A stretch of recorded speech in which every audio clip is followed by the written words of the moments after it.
So without much ado, I think we can just move forward with this webinar. As earlier pointed out by Annie, basically this is research that was conducted by United Nations University. There are 3 streams of work which they will be presenting to us. But what is more important here is for us to be able to draw lessons and how can this really inform our programming. That is the issue that we will be able to take out from all the presentations. If you really want to have a question, please you will note that, and then of course we'll be able to pick that up. And then whilst those presentations are over, then we can have a discussion around them. Are we all in agreement to this, please? So with no much ado, I would like to pass the floor to Siobhan, the lead researcher or team leader for this particular project. Thank you very much, Ibrahim. I'll just start with a few moments to tell you a little bit about the project, if you don't mind, just to give you the context for it. So if we could turn to the second slide, whoever's operating the slide.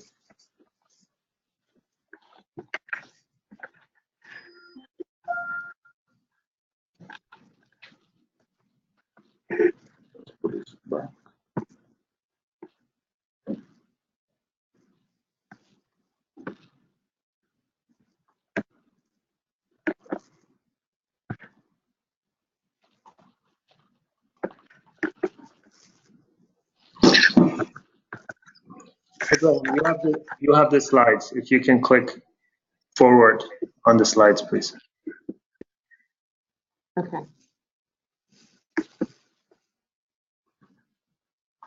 Why don't I just start talking while we do that? So just for background, some people aren't familiar with United Nations University. We are indeed a university in Tokyo, but that's a very small part of the university. We're primarily the think tank system for the United Nations. So we are a series of 14 different research institutions spread around the world, most of them thematic, so everything from fisheries to the future of computing. The think tank arm that we're a part of deals with the big peace and security issues that occupy the Secretariat and various arms and bodies of the United Nations. This project is focused on trying to understand how and why children become involved with armed groups, particularly in contemporary conflict. So recognizing that some of those groups are listed as terrorist or have been characterized as violent extremist, how they're used and how they might leave. So those questions inform this project. And as Ibrahim said, there's several streams of work. The stream of work we want to tell you about today is a series of research briefs that were built on workshops, thematic workshops, to try to understand the state of research in various fields that then would inform our desk reviews. So this project includes desk reviews. It also includes 3 case studies that were built not only on regional convenings, but also multi-method fieldwork. And in addition, there's also a legal analysis built off a legal workshop. So we're looking at this from different perspectives. And today we're very excited to share with you some of the outputs from those, what were essentially internal research workshops. So there were 3 of them, one on the social sciences, one on criminology, what we might learn from criminology, and another one on brand marketing. And so we hired experts from those fields. We had between 15 to 18 scholars and practitioners at each one to discuss state of research in those fields, where there were strong empirical findings, where there were remaining questions, where there were points of consensus across disciplines. And so I'm very excited. We have one of our authors here today, Rebecca Lippman, who's on the line from Yale University, who will be presenting the state of research brief on the social sciences. So I will turn it over to her, and then we'll come back and present the other 2 because the last 2 authors couldn't make it today. So Tato Brokoven, my colleague, and myself will present the research from the criminology and the marketing brief. But Rebecca, if you can hear me, I'm going to turn it over to you for the first set of slides. All right. Can you hear me? Yeah. All right, great. So hi everyone, my name is Rebecca Littman. I'm a social psychologist based at Yale University. And I'm going to talk to you today about what came out of this social science workshop.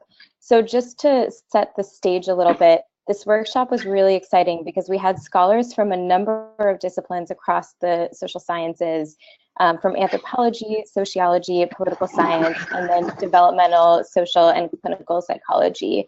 And this was exciting because these researchers don't normally talk to each other.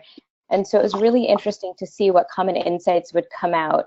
And what we found is that although we had scholars coming from different disciplines who use a range of methodologies to study armed conflict and political violence and even developmental psychology of children, we found that there were some common insights that really came out from all of these different disciplines. And so that's what I'm going to highlight as I talk to you today, are these really kind of big ideas that seem to be common across all these different approaches of studying armed violence. So the really key insight that came out of this workshop is that when we think of why children might join an armed group, we often think of these more negative motivations, like hatred for another group, or anger, or a desire for revenge. And actually, what we seem to find across these disciplines is that we think that children primarily have positive and pro-social motivations for joining these groups, and yet somehow these more positive motivations end up leading them to do negative and harmful things. So when I talk about positive motivations for joining a violent group, some of the things that we mean are that there's this fundamental need to belong to a group. And so children might find these violent groups attractive because they want to find a way that they belong in the world. There's also this desire to feel like you're significant and that you matter in the world. And an armed group can help to provide that to a youth or a child who might be struggling to figure out where they fit in the world. And then a positive motivation is that children are really susceptible to wanting to do what their peers do. This is particularly the case for children, and they tend to be really susceptible to peer influence even when it comes to engaging in aggressive or destructive behaviors. So these positive motivations of wanting to belong to a group, being a social human being, this desire to matter in the world, and this desire to fit in with your peers can lead children to join armed groups. And then once children join armed groups, it's these same positive motivations that can actually help us to understand why they end up engaging in violence on behalf of the group. So one of the key insights that's come out of social psychology over the past decade or so is that intergroup conflict is actually typically driven by in-group love. So by really loving and wanting to protect your group, rather than by your hatred for another group. And yet there's this asymmetry where you feel like you're driven by love and by a desire to protect your group, and yet you see your enemy and you think that they're driven by hatred. And when you think that the other side has all this hatred towards you, it makes it easier to harm your enemy and to come to see them as less than human. So this positive motivation of loving your own group ends up leading you to harm others. And additionally, this is particularly the case for children, because some of the work in developmental psychology has shown that children are really quick to adopt new identities and to really throw themselves into their identities. We find evidence of this in more artificial lab settings and also among members of actual violent groups in places like Uganda. So children are just really susceptible to wanting to be a part of a group, to feeling like they fully identify with and engage and believe what the group believes, which can make them really susceptible to these more positive motivations. So the last thing I want to touch on is, what does this mean for programming, and what does this mean for how we can help to get children out of violent groups and help them to reintegrate back into their communities? So first, we acknowledge that things like addressing mental health issues that's really important. Addressing the idea that children may actually have become more aggressive when they're a member of these violent groups, and you may need to do some programming around trying to reduce this aggression, and also addressing things like depression, and then addressing managing symptoms of PTSD so that children can learn how to function better outside of these violent groups. We also acknowledge that it's really important to address the stressors that may have led children to want to join in the first place, like poverty and violence, that don't go away once they've left the violent group, even in contexts where conflict isn't ongoing. Conflict in post-conflict environments tend to be very unstable. There's still a lot of poverty. There's still potentially a lot of violence in the area. And so these stressors are still there after conflict and also need to be addressed. But in addition to addressing these mental health issues and these potential stressors, we think that we can build on this idea that children are joining for positive motivations and help to harness these ideas of peer influence and this desire to belong and to feel significant to actually help children reintegrate. So if we acknowledge how important these things are, it's so important that children feel like they have a community of people they can turn to, that they feel like they're a part of a group, that they feel like they belong. Hopefully we can help to harness that in a positive way. So while these things like peer networks can lead children to join a group in the first place, they can also help to provide a meaningful identity and group of peers that satisfies this need to belong and this desire for significance in a positive way. So we think when thinking about programs for reintegration, it's really key to think about this identity component and this component of letting kids feel like they matter in the world, especially when they're coming out of violent groups, where as a member of an armed group, a child probably holds a lot more power than they would in their daily life. And so once they leave, it can be a rough transition, that this power and status that they had as a member of an armed group is gone. And so we think if programs can address this idea, really try and think about how can you create a productive, non-violent identity that can help a child to feel like they matter in the world and have a sense of power in the world. That this may be really important for helping to keep them out of violent groups. And it is also a way to think about prevention for joining in the first place, is to make sure that kids in these unstable environments have meaningful groups that they can be a part of, so that they're going to be less susceptible to joining a violent group for these more positive motivations. So that's the broad overview of the major themes that came out. There's a lot more, as you can see on the slides that we talked about. So I'm very happy to answer questions about what I've talked about today, and also about anything you see on the slides that looked interesting to you that I didn't get to touch on.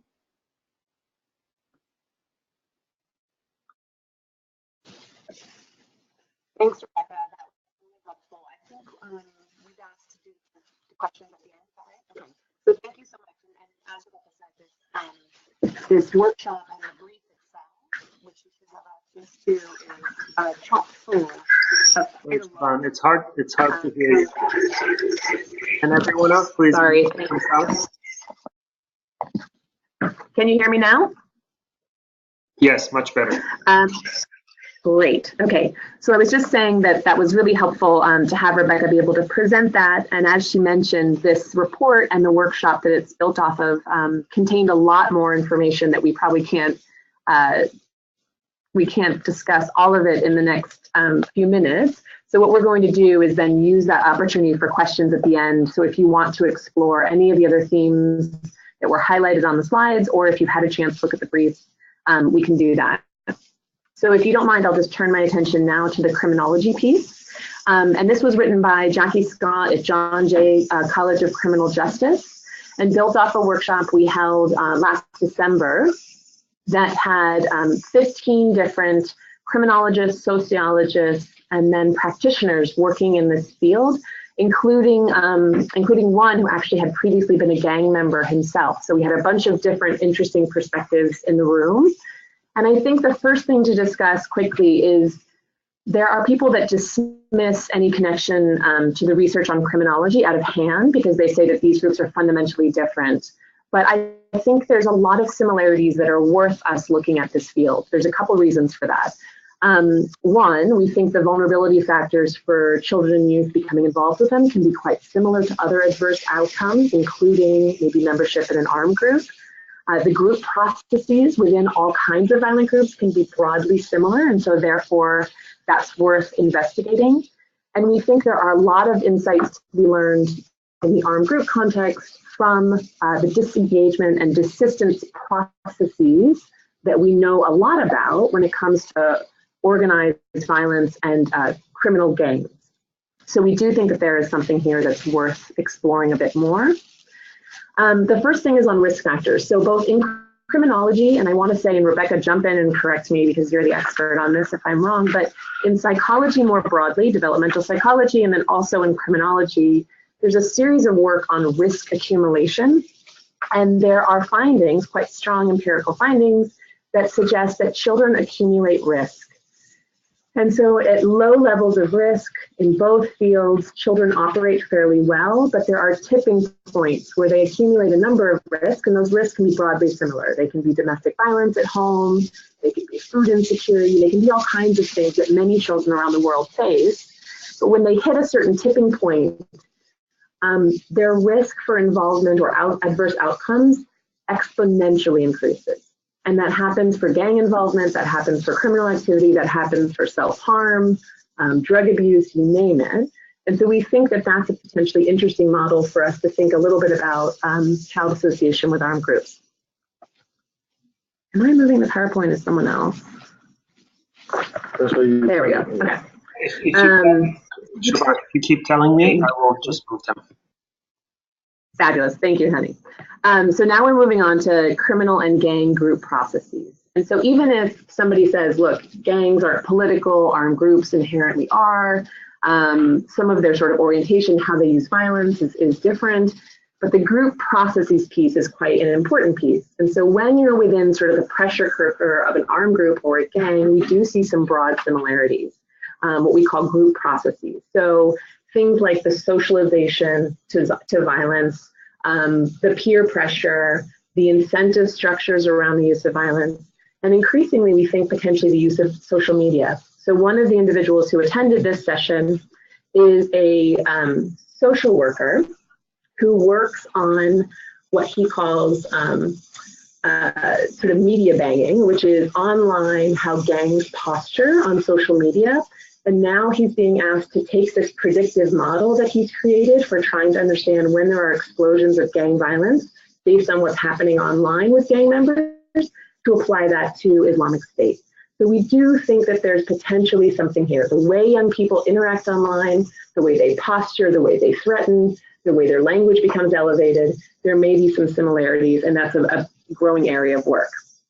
Next slide, Hani.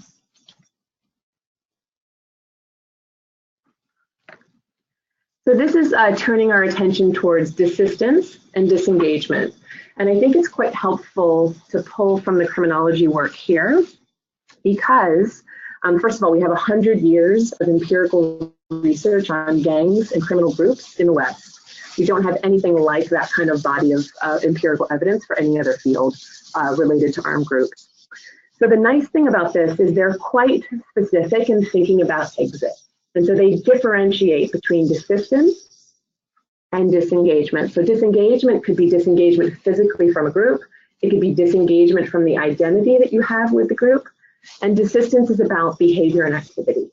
And those things are distinct, although very interrelated. And so I think that's a wonderful insight for us to think about applying to this field of armed groups. Another part of this is there is an understanding in criminology that desistance and disengagement are processes.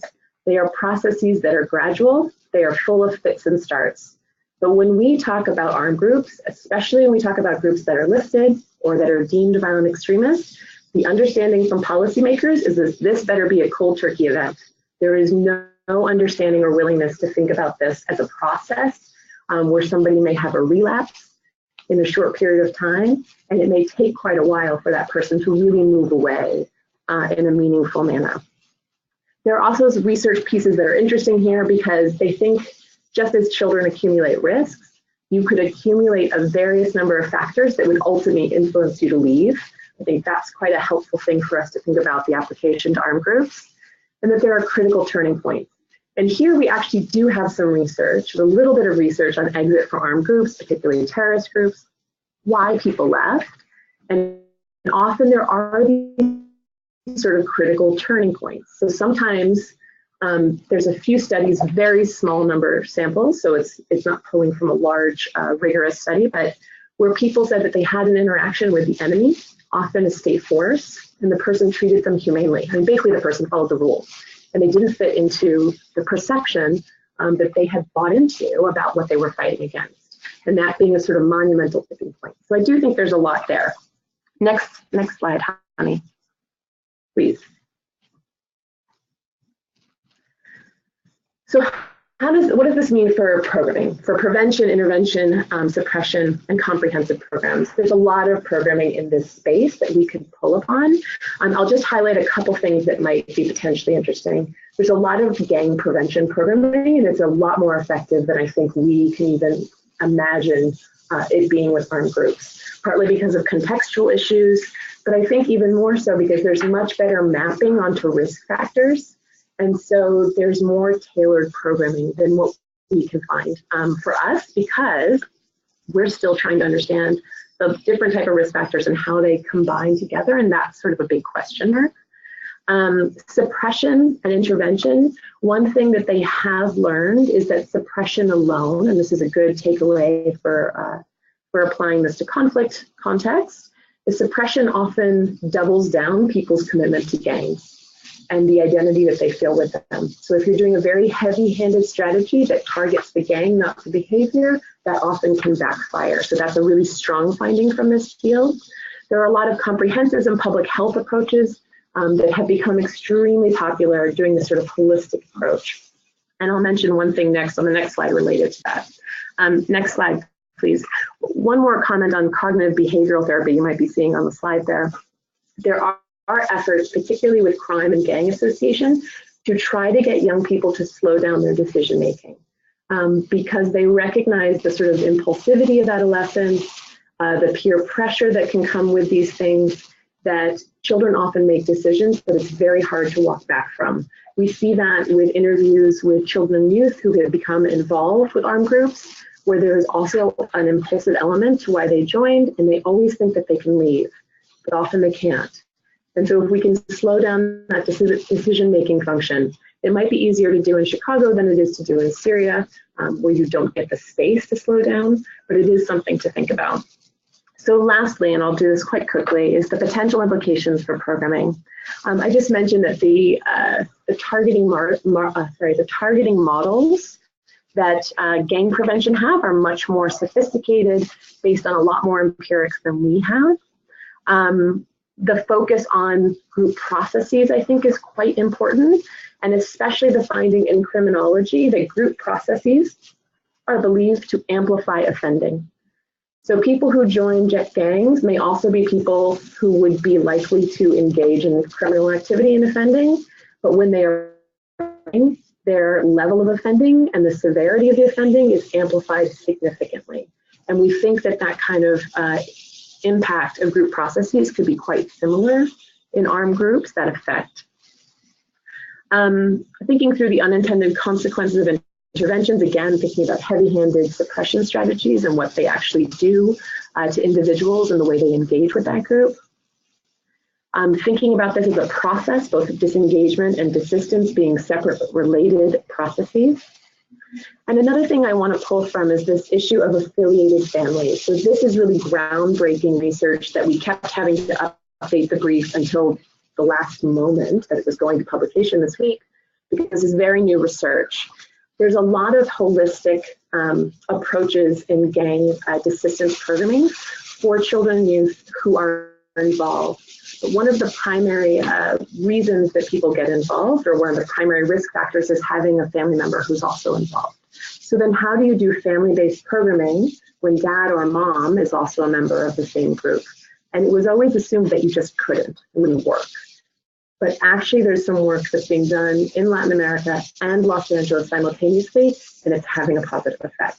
So that is a really big, interesting takeaway, because what we're seeing in all of the 3 conflicts that we are looking at is that children often join the group, that someone in their family is affiliated. So how do we program for people like that? And that, I think, is a really important takeaway. So I will end it there. I think that's the last slide, Honey, and turn it over to my colleague, Kato Van Verkoven, who's going to present on behalf of Amanda Rogers on brand marketing. Yes, thank you, Shana. So despite all the media attention for the Islamic State, there is very little academic research on branding by the Islamic State, or actually branding by any other non-state armed group for that matter. So UNU in January of this year organized a workshop to bring together academics in communications and psychology, as well as brand creators, marketers, social media experts, all people who actually don't know anything about child recruitment or about the Islamic State, but it was fascinating to have them take a look at this issue. So first of all, next slide, Honey, please. Thank you. Thanks. So first of all, marketing and branding are 2 terms that are often used interchangeably.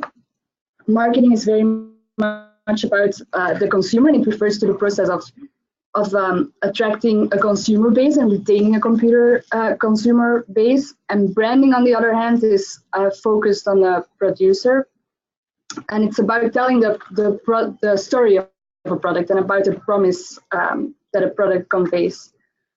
So brands have elements like jingles, like logos, to distinguish it from other brands and to convey their promise. And governments and NGOs also use branding and marketing strategies, for example, to attract investment or for political campaigns. Non-state armed groups increasingly invest in promoting their unique brands to differentiate themselves from rival armed groups or as viable alternatives to state governments. And the Islamic State has very much succeeded in putting forward this distinctive brand identity. So on the one hand, as sympathizers, it projects this image of strength and solidarity, and on the other hand, for enemies, it is this image of brutality and terror. Next slide, please, Honey. I'm going to, I think I might skip this slide because of time constraints. Thanks. So let me just quickly say that Al-Qaeda was concerned that extreme violence and brutality would threaten the group's brand identity of kind of moral superiority and of being the good guys. And it was Al-Qaeda in Iraq who disagreed and who kind of created its own brand of extreme violence that then was picked up by the Islamic State's media strategy. So the Islamic State embraced this idea of brutal graphic violence, and they linked it to a promise of a caliphate and of a global Islamic government, and it managed to create a very consistent brand identity. We all know the black and white flag, the anthem of the Islamic State, and in addition, the communication strategy very much targets different audience. So for populations in IS-occupied areas, the communication focuses on Sunni anger, and for those in the West or elsewhere, it's very much about this Islamic utopia of the caliphate. So where Al-Qaeda used to share its media and its images in propaganda, or its propaganda in password-protected chat rooms on the dark web, IS very much brought this to a more open platform and uses Twitter and Ask-FM. It provides raw material that is officially approved and then allows other users to kind of produce their own personalized propaganda, and that has been a very successful strategy. So it's very much a user-driven engagement, and that generates a sense of brand ownership that turns out to be very important for reaching youth as well. So they're very much marketing with people instead of marketing to people, and it's very easy for supporters to kind of declare their allegiance. They can retweet messages, share images, and that kind of snowballs the dissemination. So the brand, next slide, please. Oh no, sorry, still the slides. The brand has 5 elements of success: distinctiveness and clarity, trustworthiness, authenticity, relevance, and then lastly, the cultivation of a legacy. So the Islamic State clearly distinguishes itself from other non-state armed groups, for example, through its logo and the anthem or the chants. They're very recognizable. And as second, consumer trust is very important for brands, for any successful brands. So despite its brutality, the Islamic State projects this promise of good governance. And it promises, for example, that it will apply very rigid Sharia law. And then it also publishes videos and evidence of the punishment of lawbreakers. Or there's other materials showing IS officials washing the streets, repairing power lines. So they very much reiterate that they deliver on their promises. Then authenticity is also crucial for gaining customer loyalty and for creating an emotional attachment to a brand. And the perceived authenticity of a brand is very closely correlated with the relevance. So brands need to take into account the needs, in this case, the psychological needs also, the target audience. And the Islamic State makes its content relevant by creating varied content that applies to different audiences. The fifth element is the cultivation of a legacy and the targeting of intergenerational consumers. Just like any other marketers, the Islamic State wants to ensure lifelong brand support, and it also therefore taps into the youth consumer base. There are challenges and opportunities when targeting children and youth. Children, for example, under the age of 8, lack the ability to distinguish advertising from any other type of information. So they're not skeptical at all. Adolescents, on the other hand, are more skeptical than adults are. And they really don't like listening to adults telling them what is cool. They very much depend on peer-to-peer communications to define their identity. And in addition, adolescents are also, as we've already heard, adolescents are prone to risk-taking behavior. So any emotional appeals about group identity or appeals that play up excitement and danger are very attractive for adolescents. Then there's the themes of challenging authority that play into youth rebellion. There's the marketing with approach that I already mentioned that is very attractive for youth because it allows them to be part of something bigger, but also to be their own individual self and to create their own identity. So Islamic State has succeeded in putting forward a participatory brand that kind of fosters peer-to-peer communication and thereby lending authenticity and credibility to its own brand. Next slide, please. So what does this mean for the United Nations and what does this mean for the international community? So far, the international community has failed to kind of establish an effective communications response to the Islamic State. This is partly due to the lack of study of the communications techniques and strategies of the Islamic State. And of course, one of the greatest challenges is creating a unified brand, especially for the UN with all of its different actors and mandates. This is very challenging, and it's really worth looking at how the Islamic State has done this because they've been very successful in kind of doing this overarching umbrella message. And then secondly, communication strategies should be proactive. So the focus is usually on countering propaganda, but instead it should be more of a strategic and long-term effort. And we should not be trying to debunk the narratives of non-state armed groups.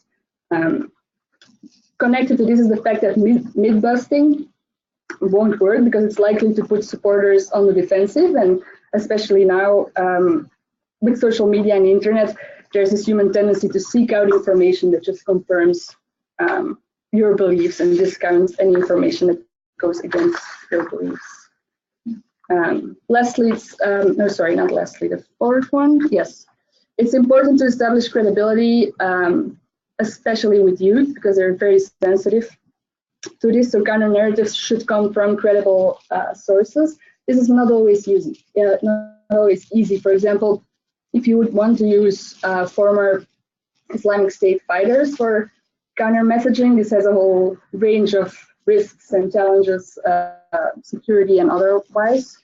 And even if a consumer or an audience would be convinced that a non-state urban group has failed to meet its promise, they will still be left with the same unmet needs. So counter messaging or a communication strategy alone is not enough.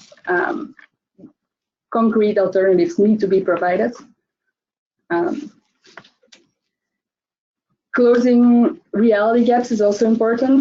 If there's a potential gap between messaging and reality, that very much undermines any communications efforts. For example, if the UN promotes human rights, but then local UN partners remain silent in the face of human rights violations, this very much backfires and makes the UN lose credibility.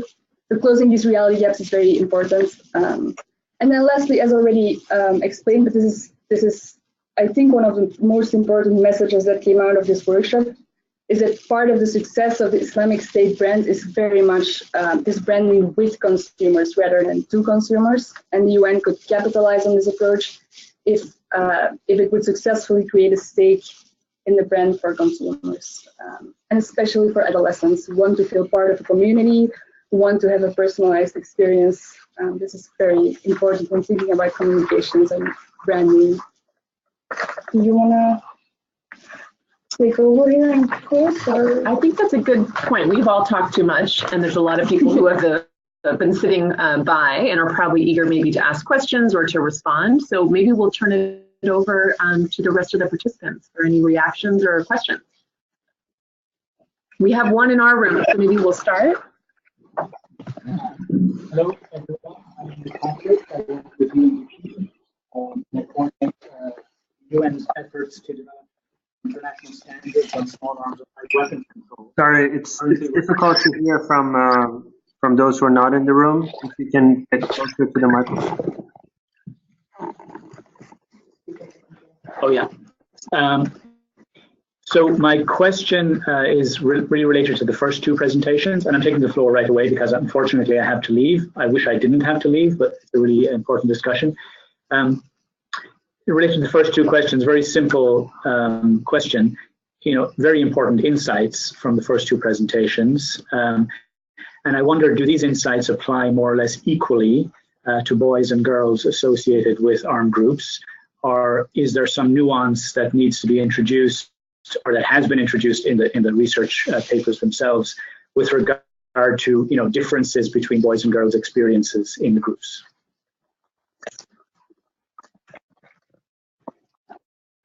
Sure. Rebecca, go ahead. The social science research.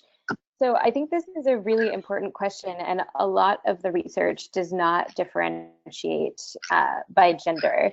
But there is one really important thing that comes out of the clinical literature. So I mentioned that after a lot of the stressors that are present before a child joins an armed group and while they're in an armed group are still present once they leave, and that's something that needs to be addressed.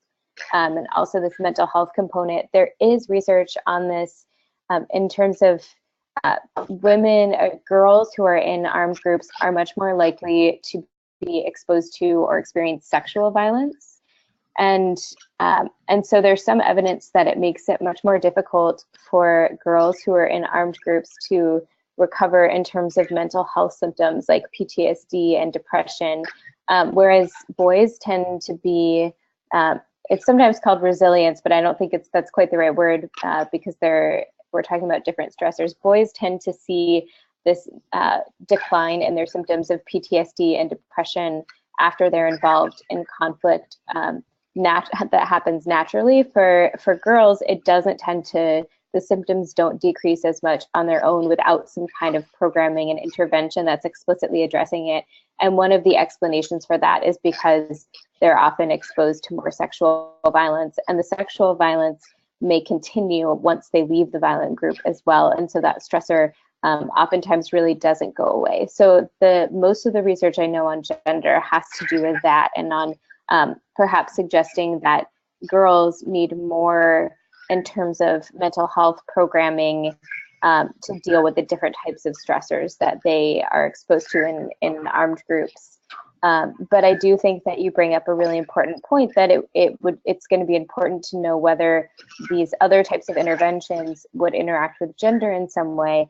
And one idea is that girls and boys, when I was mentioning that it's important to help provide them with an alternative identity group and peer networks, girls and boys may respond to different types of identity groups. There might be things that are more compelling for one gender than the other, and so I think that's something that's really important to consider. Thanks, Rebecca. That's great. I'm not best positioned to answer this question because I don't know the literature as well as Jackie does, but it's similar sort of response in the sense that a lot of the literature doesn't differentiate, and we do think that some of the group processes or risk factors apply to boys just as they would apply to girls. The disengagement process, the desistance process, there are a lot of similarities, but there are also some specific issues that boys and girls deal with differently that is not sort of fully fleshed out. The project in general has always had a gender sort of angle to it, but in general, I would say that is a huge challenge. In some of our case studies, we've had multiple sessions, we've had all girl focus groups, and still sort of the visibility on what's happening to women and girls is still really hard. And this is a very invisible population to begin with. It's doubly invisible when we're talking about women and girls. So this is a huge challenge for us in general. And the one thing I would add to, oh, sorry, go ahead. No, I just wanted to mention that we had a few people raise their hands. So whenever you're ready, if you hand it back to me, I'll go down the list and we can maybe collect a few questions and then respond. Great. Why don't I let Rebecca answer and then we'll call questions.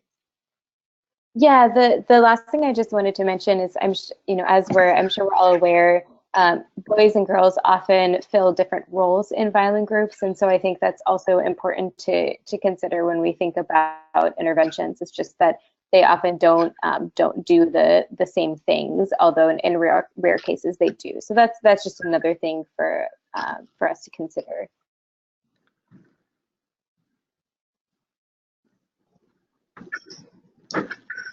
Okay, so just to mention to those who are online, you have about 51 people online. If you can raise your hand, I can kind of have you down the list and hand over to you guys.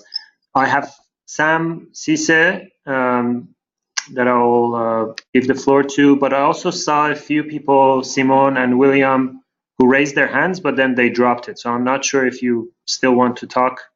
Yeah. Hello. Can you hear me? Hand, I'll give the floor to you. Yes, Sam. Can you hear me? Okay, I'm having a problem with my connection. That's the thing. But I have two questions related to the first presentation. Hello, can you hear me? Hello? Yes, loud and clear. Yes. So I have two questions related to the first presentation. In terms of the reasons why children engage with armed groups, it was interesting to see the positive motivations, need to belong and peer influence, things we also have noticed. But then there's one key one I didn't hear, the issue of livelihoods, because especially in an armed conflict, most based on research that we also do when we, even the Syria context, when we do the HNO and other things, we see that the children are attracted to armed groups, and the latest HNO that we have done for 2017 says, as a result of being attracted by the pay they get from ISIS, for example.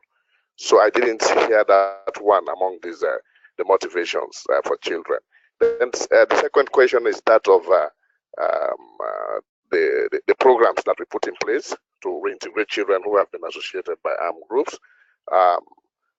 The issue of identity, then the issue of health. But there's also something I didn't hear, which I think is very important, is that of the contribution of faith. You have some situations where in the children, depending on what religious background they have, you see them asking at times in the ICC, in the interim care center, saying, take us to the church or take us to the mosque for prayers. So I don't know whether the issue of faith also came up in the research. Thanks, Sam. Sure. Would you guys like to take a few or go one by one? Yeah, take a few. Sorry, I couldn't hear.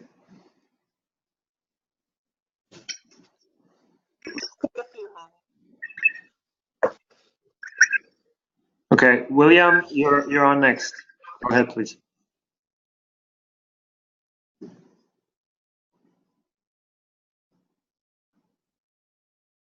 William Coley, do you hear us?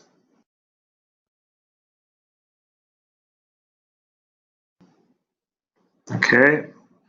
There might be a problem with microphone. I'll go to Claudia Seymour.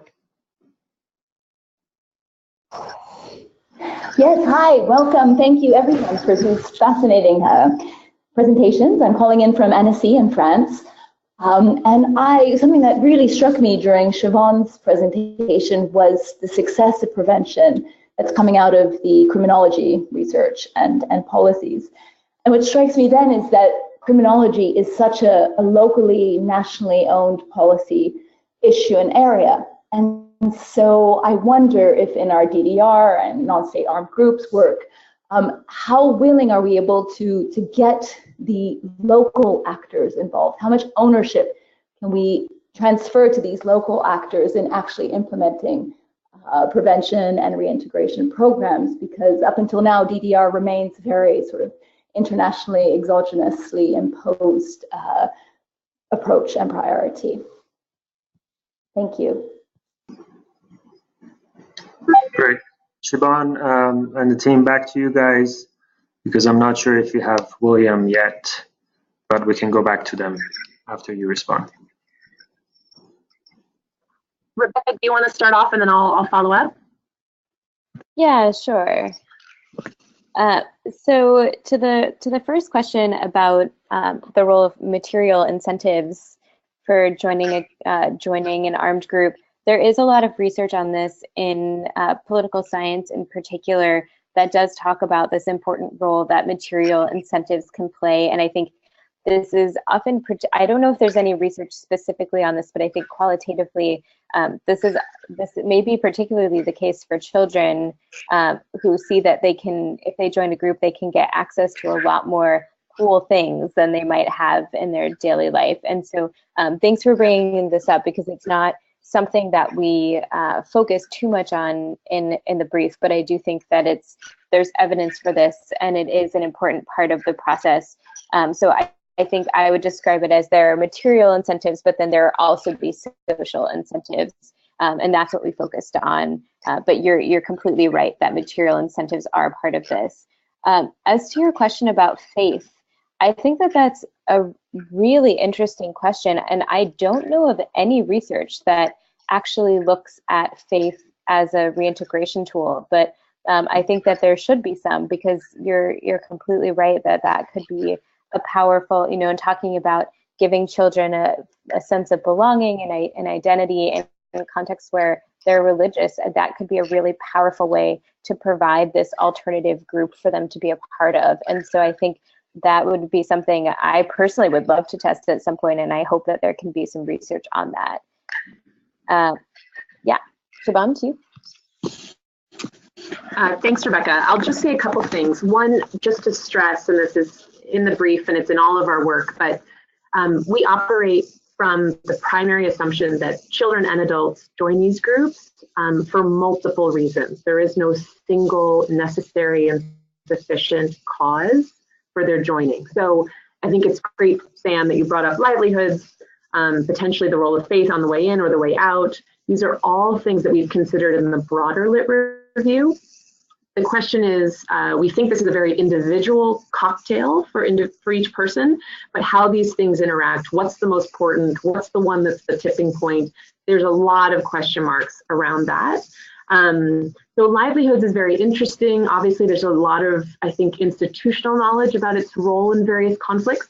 Just to give you a highlight of one of our case studies, In the Syria case study, livelihoods becomes extremely important in Syria, as you probably know very well, better than us. But then in certain outlying areas, it's not important at all. And actually, it's the thing, for instance, in Jordan, where it's not material incentives whatsoever, and it would cost children money to actually smuggle themselves into Syria to fight. So you actually have to earn money or have money to be able to join the group you want to join. So we think that it's quite important, but we're trying to take a very nuanced perspective, recognizing for some individuals or in some contexts it's less or more important. On the issue of faith, in our consultations, this has come up quite a bit. It's interesting the various reactions that we get. Some people say in various contexts it's absolutely necessary that you pull in imams or priests or whoever might be the important figure because faith is central to this issue. And then you have others who say, look, by doing that, you have bought in and certified the narrative that this is a religious conflict, and you're actually creating a lot of problems in doing so. A slightly more nuanced perspective might be that if we're talking about the realignment of social norms after conflict, especially when a group has instrumentalized religion and faith to suggest norms around violence are acceptable, legitimate, and perhaps even necessary, then maybe more broadly, when you think about who helps set norms in a community, that might include people like religious leaders, certainly. So I think there's a lot there, but it's something that we need to move forward with a great deal of caution, just so we don't end up with unintended negative outputs because we didn't think very sort of intently about what this might signal to people. And lastly, come back to Claudia's question about whether we can cede to local actors. That's probably a question for more people in the room who are practitioners, but I do think it's quite helpful because a lot of the gang programming is so hyper-local that it's nice in a way because some of these programs, I'll just mention one of them, one is the GREAT program, which is a gang prevention program in schools. It's done all over the United States. It's shown to reduce the potential for gang affiliation by, I think, about 40%, which is pretty significant. Now, we're talking really small numbers, so still that's something to consider, but that's quite impressive. And so there's sort of two components. One is being hyper-local, done by local police officers in schools, and it's something you can roll out really easily to lots of spaces simultaneously. But another thing is there's a really great, and sorry for the pun, really great assessment tool that goes with it, and we don't have that component yet. So that's just something, maybe an additional challenge to throw on top of the local versus centralized component. And this is something that we also discuss in the social science brief, the idea of making sure to involve children in the process of coming up with specific programs. And we talk a little bit about an approach in Nepal called the child-led indicators approach that provides a framework for how to involve children in designing and implementing programs. And so, I think that is really important. We also talk about using former members of whatever group you're trying to address to help both develop the programming and also be a part of it so that the programming is really geared towards people from that context and how to leave the group successfully within a given place. So yeah, I do think that that's a really important consideration. Okay, thanks for all the responses. I'll try once more with William. William, you're unmuted. If you can try to pose your question.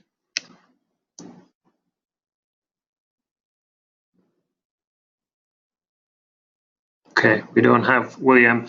There is a question from Simon Kenjeta from the Congo. He's asking what the place of community in the process of reintegration after the demobilization of children is. There's also a question that came in earlier about if you can elaborate on the term desistance and what it entails. And there are a few questions from some people who have left. So for now, I just leave it, but we can go back to it if we want to. William, are you able to speak? Can you try to speak? Okay. Can you hear me now? Yes.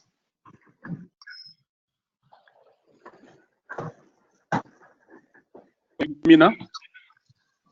Yes, Hello? go ahead, please. Hello? Can you hear me now? Yes, loud and clear. Go ahead, please. Okay, thanks a lot. Okay, my name is William. I'm calling from Mogadishu in Somalia. I just want to ask a question with respect to the first presenter. And that is about children when they join armed group and armed forces. They normally gain a lot of power. And power for children means protection, it means continuity of access to resources, services, status, etc. And there was a point made about when children leave armed group, there is an element of reduced power.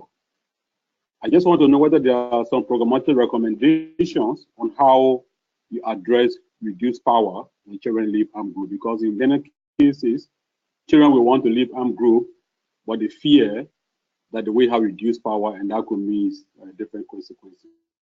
Are there programmatic recommendations around that?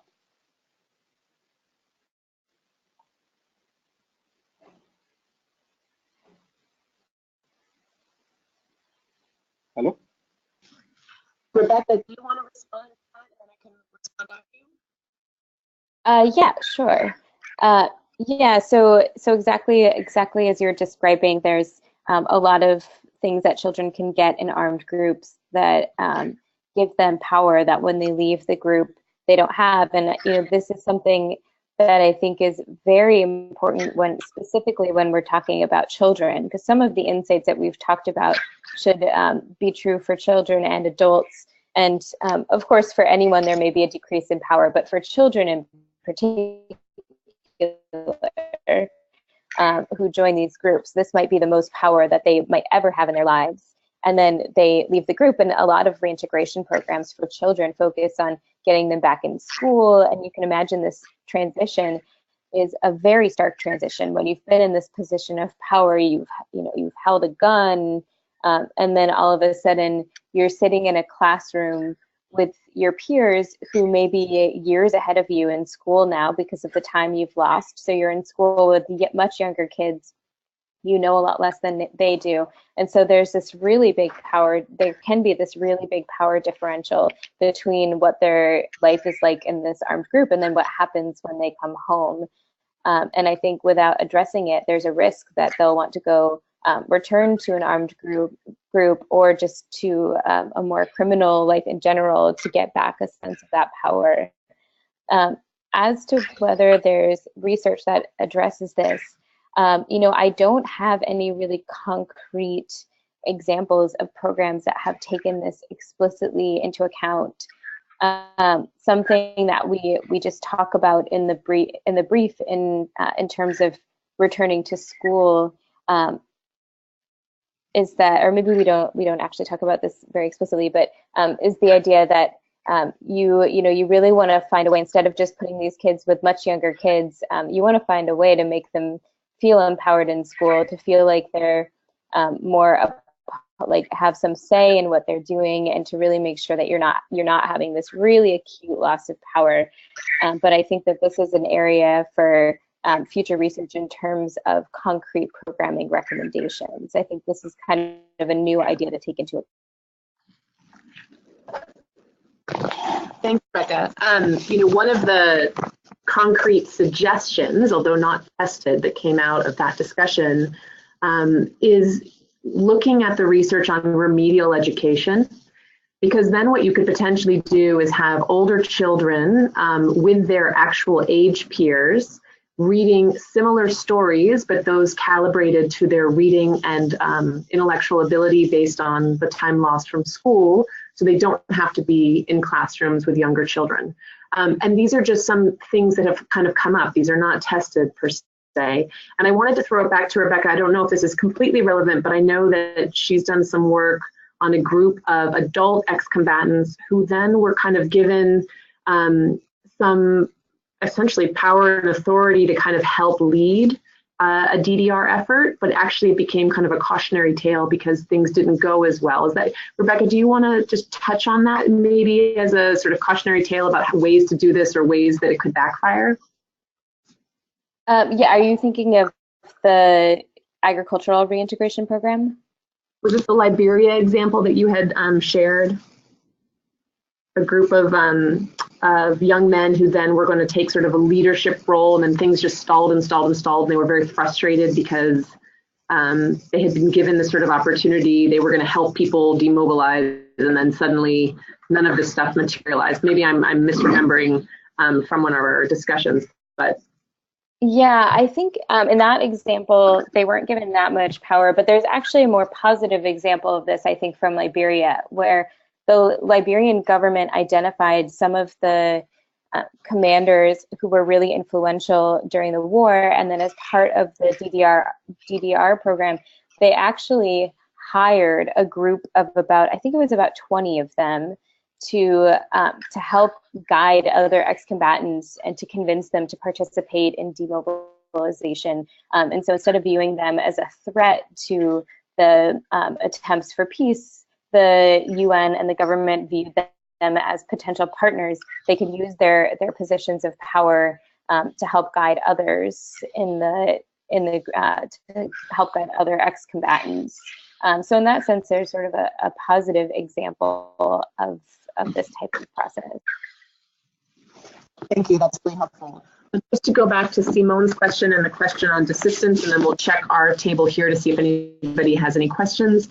The question on community actually is incredibly important, and as we start to shift from the empirical findings of this work towards programmatic guidance suggestions, we're going to be thinking a lot about community from the perspective of sustainability, obviously, from the perspective of authenticity, from the perspective of, something where you have buy-in and stake, and the research we do have on that and the sort of the outcomes that come from that. So there's a lot of reasons for us to shift our thinking from more top-down approaches to more community support approaches.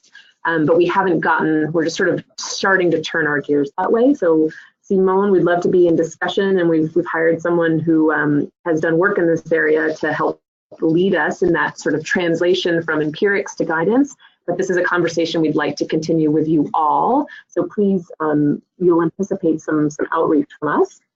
And the question on desistance versus disengagement, the distinction that is made is that disengagement is either about physically removing yourself from a social network or from the gang physically, or from your identity with the gang. So that you think about yourself as a member, or you wear the clothing and the symbols as a member, you're seen by others as a member. But desistance is really about behavior, and in criminology, it really refers to offending, criminal offending. So these things, obviously, people offend within the gang, but they also offend alongside the gang. So the question is, how do those behaviors and how does that identity and either cohabitation or network change? And those are different things. So you have people who will walk out of a gang. Every once in a while, you get people who have a clean cut. They have a parent that moves or something dramatic happens and they make a clean break. Although we think that's less likely than other people who often sort of slowly kind of drift away from the gang. And when that happens, that person may not stop offending right away. So you can see these things being somewhat disjointed. They don't necessarily happen together. So I hope that's some clarity about the distinction and maybe help us think through how that might apply to armed groups and other types of populations. But I'll turn to our table now to see if anybody else has potentially a question or a comment. Thank you very much, first of all, for these very interesting complementary perspectives. I have one question. So you talked about the stressors, and despite the stressors, I would assume most youth don't join armed groups. So in these cohorts of youth, what are the effects for specific youth to join, and are there examples for programming that can prevent them from joining armed groups?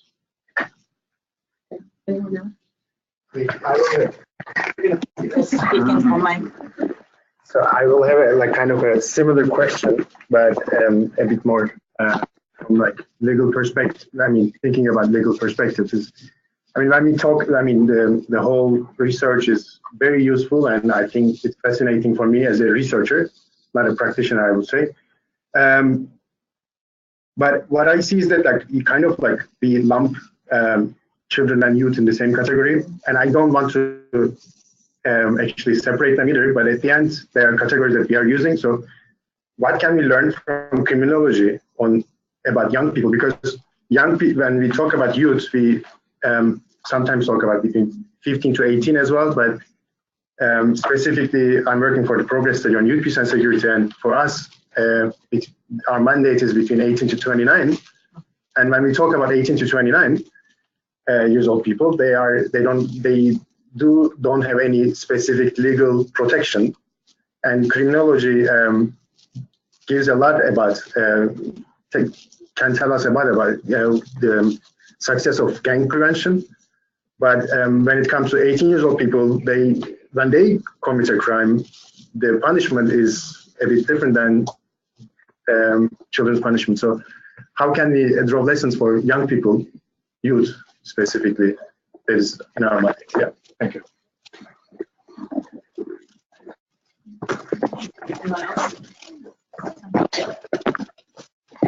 Thanks, this is Tasha Gill at UNICEF. Thanks very much for doing these presentations, and I find them incredibly exciting as well about the potential for informing the work around these issues.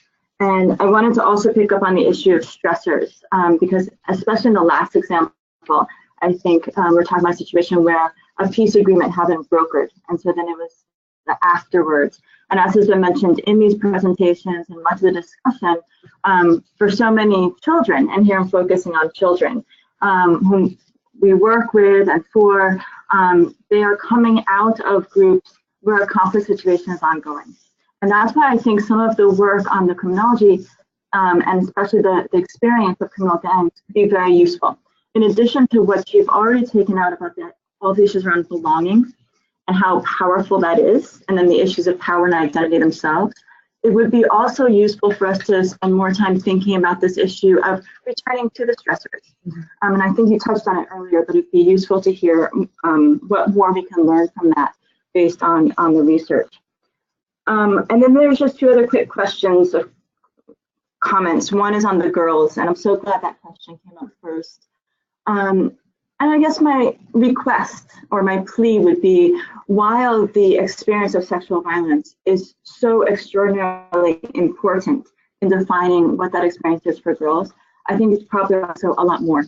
We mentioned roles, what are the different roles for girls, but I hope that we will be able to find ways in the future to have greater access and better understand their experience in joining as well as beyond. This is a long-standing issue, as we all know. It's been going on for decades, the need to give more space and attention to girls' experience here.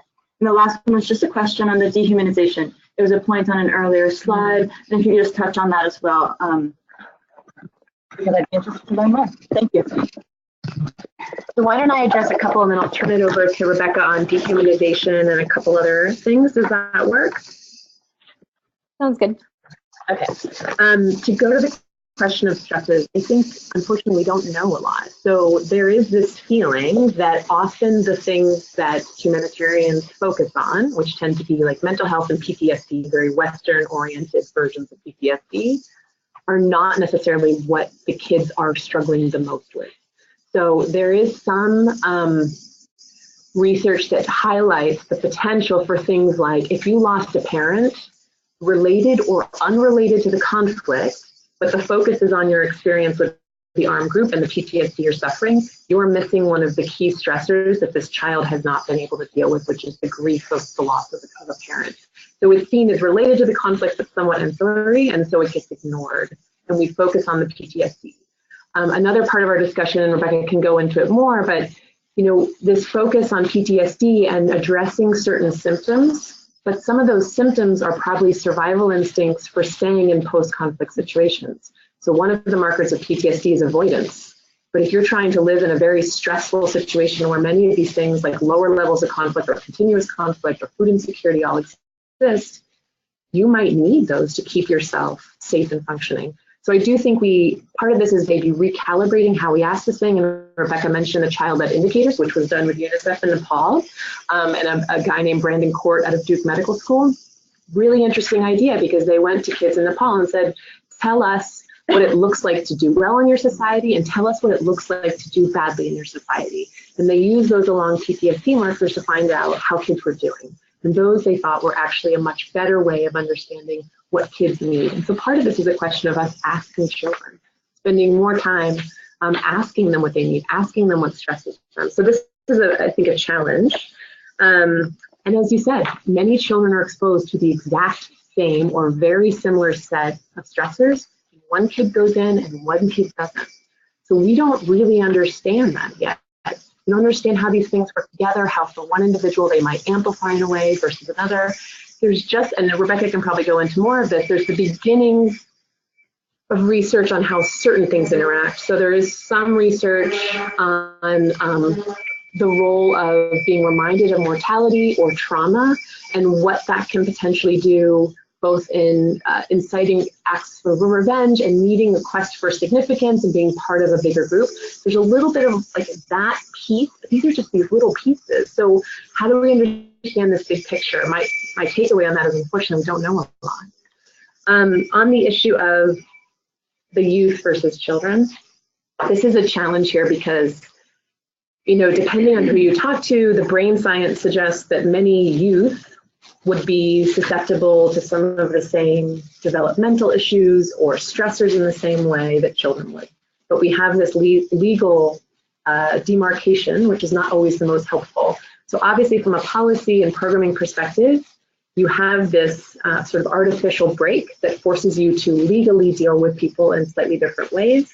But from a developmental perspective, from a programming perspective, we recognize that children and youth may be affected the same way and may have similar needs. So I think that's a challenge to us from a programming perspective to think through how you do this. I think it's also potentially an advocacy point to this straight 18 sort of, you know, if you're 18 in a day, suddenly you're a criminal versus if you're 17 in 360 days, you're not. So does that make sense? Do we need maybe a more lenient approach, especially in conflict situations? So that is recognized in our research, but where that thing changes from the developmental perspective is really interesting. So, you know, everyone has a different category of youth. You guys go to 29, some people go to 25, some people go to 35. Culturally, when you go, all of the places that we went to when they would do focus groups, they would ask for children and youth. Sometimes like some 40-year-olds would show up and they would turn to the fixer and say, why did you pick this person? And we're like, oh, he's not married. So, you know, you get that thing a lot too, the sort of cultural component of it as well, which we kind of dismiss or laugh, like I just laughed about it. But the truth is in society, then you're treated differently. And so the problem is then that has an effect as well. So just we're with you on this challenge, and like how that plays into any sort of programmatic suggestions will be a bit of a hurdle, and I think something for us to deal with. Tasha, thank you again for returning to the stressors and the girls.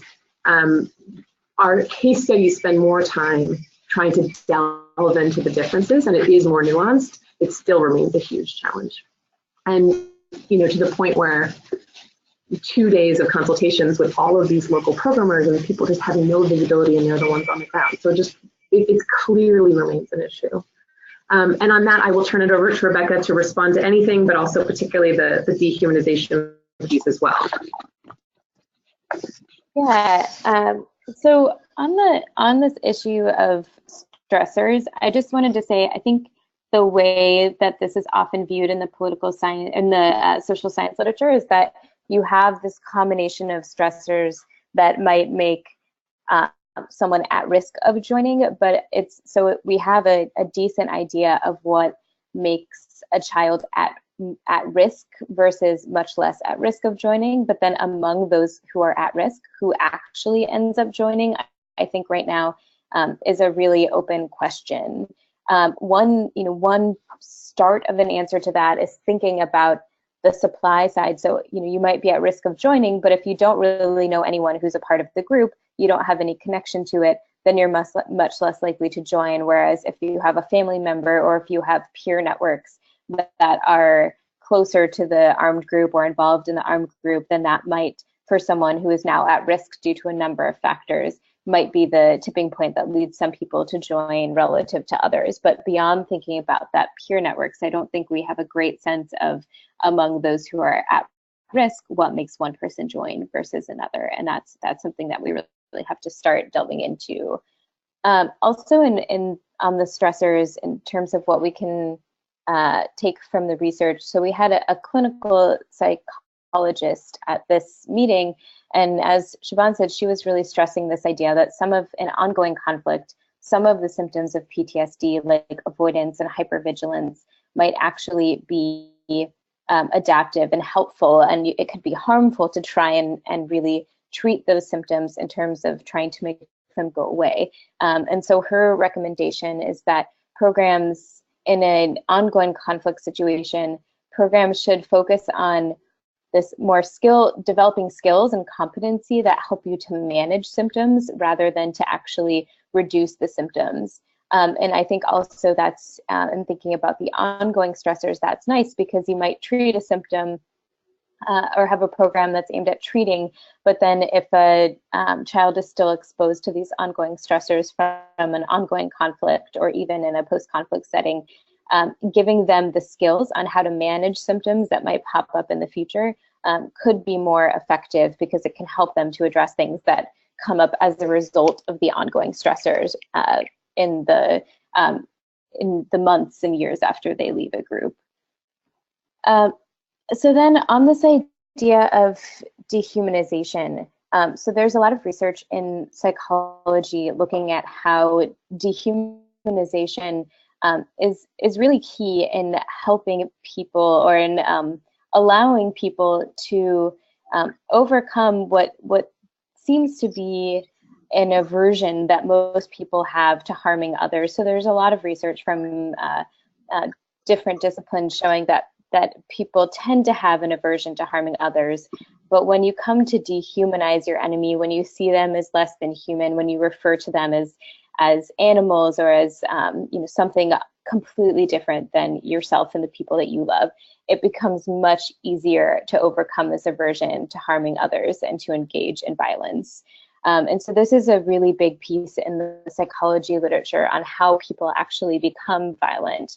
And there's some really interesting research showing that simply feeling socially connected to others allows you to dehumanize more. And so I think this is a really important finding for thinking about armed groups, because just simply feeling close to the other people in your armed group, that alone can help you to dehumanize your enemy. And so in psychology, we think of this piece as really helping us to understand how people, once they're in a violent group, how they would then come to feel comfortable with actually committing acts of violence. Thanks for all the responses. I have one person with a hand raised, Reem. I'll hand over to Reem in a minute, but there are also a couple of questions. I'll quickly pose it if there's no time. Siobhan and Rebecca, you can also respond on the webinar app, basically. So one question from Yvonne Agengo is, for parents of children returning from armed groups and being reintegrated, do we know what male and female caregivers struggle with in their role as parents? And is it experienced differently for parents of boys and parents of girls? Is there research on this? That's one question. The other question is about question regarding joining armed groups. I believe we missed the issue of seeking revenge and absence of accountability. And then lastly, there's a lot of Moya, I believe, if I'm pronouncing it correctly, is asking, there are a lot of non-state armed children, their fathers were arrested. Is there any relation and how can we deal with it? And before I hand over to Siobhan and Rebecca, I'll open the mic for Reem for the last question. And unfortunately, after that, we have to close. Reem, you have the floor. Hi, thank you all. And I want to just tell you about our experience regarding capacity issue, just like I will not talk too much. We will have youth programmer, which this program will give children who is attending on the group to attend our centers and to learn new things. And you know, this is like most of youngs interested in computer and programming. And also we will have an idea, and we didn't start it yet. This is called internship programming, which like children or youth will attend this our hygiene department. They will learn the work for 3 months, and they will take like cash. And the criteria should be these children should attend school. So we will help them, we will teach them, and at the same time it will be part-time. So we will teach them how to work in this department, hygiene department, and at the same time we ask them to attend school. So in this situation we encourage them to stay at school and to learn something useful and to stay away from armed group. That's it. Thank you. Thank you. Back to you, Siobhan and Rebecca. Okay, thank you. So the question about parents of returning children and youth and the differences between male and female caregivers and boys and girls. I mean, we have so little information that follows children or adults after they leave and what their experiences are like, let alone what their parents, communities, and caregivers are. There's very, very, very little there. So it's an area that I think is worth further exploration for sure. But unfortunately, I don't think we have a ton. I mean, we have these little snippets that, you know, community acceptance more broadly or family acceptance, and sometimes certain local rituals are very helpful. We only have one really long-term longitudinal survey on this, and those were 2 things that were mentioned by people 16 years after involvement. We've just done ourselves a very small sample follow-up with former child soldiers from Sierra Leone to see what they need today and what they, in hindsight, probably needed as they left. And again, sort of family acceptance, community acceptance comes up just very broadly. So, but again, we don't have anything that granular, but I think it's a very, very good question. On the issue of revenge, we touch on revenge briefly in the brief. There is some work on revenge. Rebecca can speak on it more than I can, but I'll just say that specific terrorist groups particularly have played on this. So in Chechnya, in Sri Lanka, you have active campaigns to recruit women who have been raped.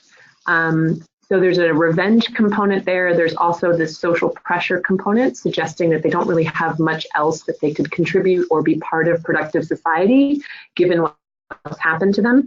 Interestingly, in the Chechen case, it's not just Russian soldiers who've been the perpetrators, but Chechen terrorist groups as well. So then they're the rapists, but then turn the rape into the recruiting tool. And there's a huge component of revenge. There is a decent amount of work on revenge. There is definitely something there. And as I mentioned, this issue of the mortality and the potential significance quest that kind of comes with it, but I'll let Rebecca speak more on that. The father's arrested, yes, you could connect that back to revenge as well. So we do have largely anecdotal and journalistic accounts of a lot of young people who join and cite what happened to their fathers or brothers as part of this. And we do have bits of that come out in our research as well. And lastly, Reem, thank you for sharing your experience and interesting to hear about this sort of part-time approach and focusing on emerging technologies and coding and the potential interest that has for children. So I'll turn it over to Rebecca.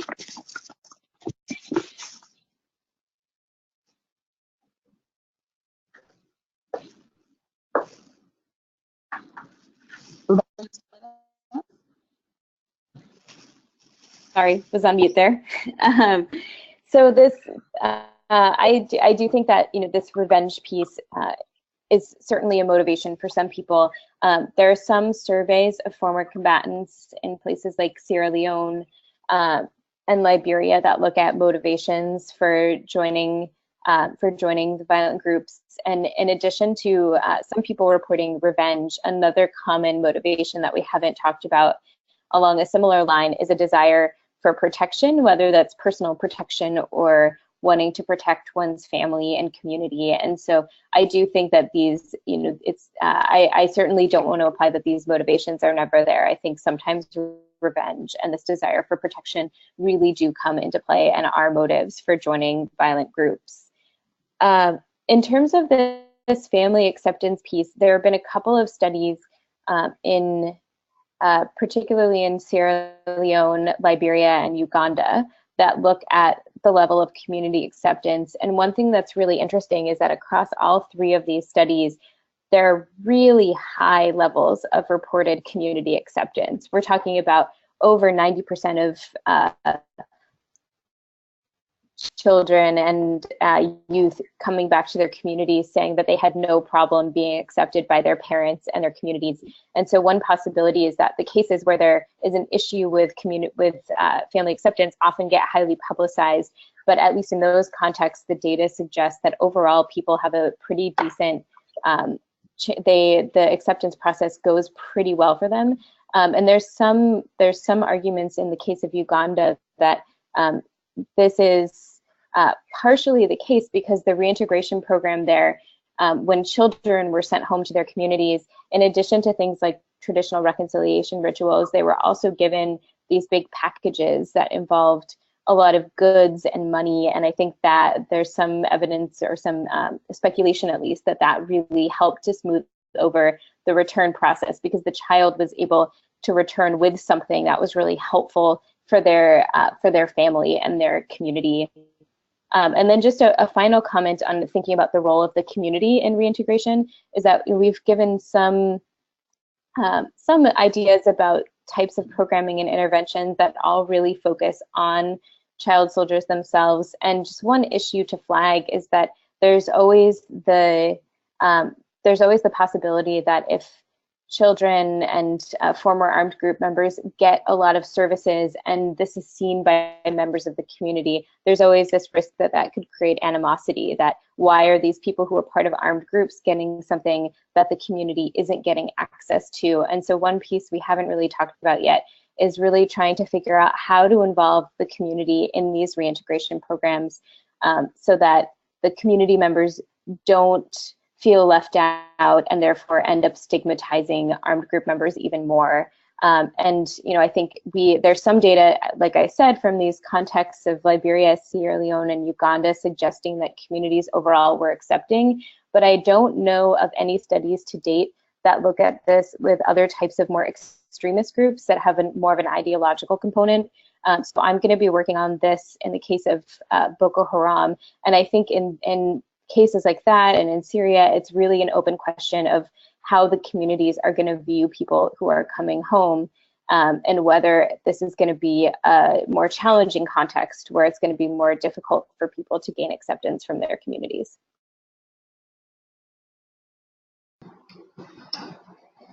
Great, thank you everyone. I guess if there are no questions also in the room, can hand back over to Ibrahim. To close, thanks everyone for this really interesting presentation and conversation that we had. Ibrahim, back to you. Thank you so much, Hani, and I would also like to thank all of those that participated in the webinar. As we've seen, from all the conversations, the questions, and the interactions, we now know that this is not really a sort of a linear approach in terms of what you find from research, and then you just move on in terms of implementation. The individual needs of our program participants really have to be taken into account. From all the insights that we've already got, from criminology, the issue of branding and stuff, certain times, no one size fits none, because we cannot just draw from one particular example from one end and then you say you just fit in to another situation. So the individual needs of those we really have to provide support should really be taken into account. And I quite see that the gender dimension has already been brought very vividly, which we should really be, we should really take into account whilst we'll be developing our own programs. But at the same time, the research is very, very clear on this. There are certain areas which, of course, we really need more work to be done. Excuse me. So I will not really waste much of your time. We will try and put together a report in terms of the webinar, which will also circulate for those who have been part of these particular conversations. And we also want to note that this is just one segment of the work which UNE is doing. We've already gone as far as reaching out to communities, individuals that are involved in terms of even recruitment, working alongside with different stakeholders. We will factor all of these processes and undertakings, which will help us in providing or in developing our program guidance. So with no much ado, I would like to also take the opportunity to thank our presenters, from UNU, Siobhan and Tim, and you will hear from us as this work progresses. So thanks so much, and wishing you the very best for the week.